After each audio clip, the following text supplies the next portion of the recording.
Seen similar carvings that were done like this. They were kept where you can see that there's arms on the side, there's facial features, maybe even the hair pattern on the top, and then with remnants of the feet on the bottom. You can see that there's a little bit of shape to the body on the side.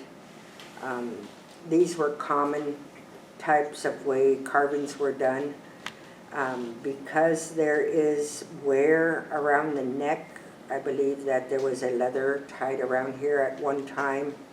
You could see that there's some rubbing that occurs around the neck, and that would have been more likely worn either as a necklace, or it could have been used to bring in use in prayer and ceremony as one of those guiding items.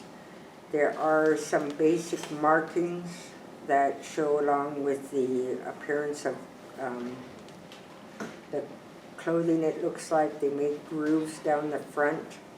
That kind of makes me wonder about some of the contact, if that contributed to putting those additional appearances in, because it doesn't look like parts of clothing that we would have used in the historic times. It almost gives the appearance of the coat and tie. So I'm wondering if some of the contact contributed to adding design features to this piece. It was a very old piece of ivory when it was found to make this, because of the coloring that's here. It wouldn't have been a fresh piece of ivory that was used to carve this. It would have been a piece that they found and made it. The person who made it understood ivory, because the inner core is more crumbly and harder to make. And so when they cut this piece of ivory, the inner core is on the back side, but they cut it at a point where it kept this piece for longevity. It didn't break down, so that was very, this person knew about the ivory that they were using.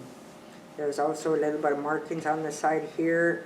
They may have been ownership markings, because it's not on both sides, whereas if it was part of the design, the markings for the belt would have been on both sides.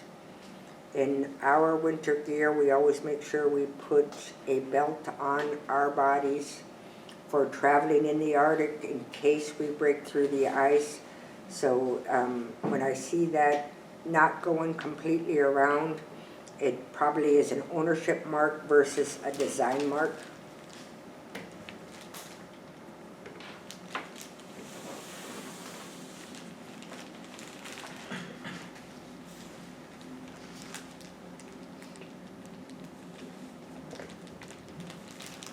Question? Yes. What is the purpose of the belt? The belt, we would tie our knife on the outside of our bodies, so if we broke through the ice, we could grab our knife and use it to help climb out of the water and the ice. When you get wet, the water gets onto the ice. If you don't have a knife on your body on the outside, you can't fumble for it in an emergency, so we always have our young hunters put their belt on and have their knife right on the outside of their hunting gear.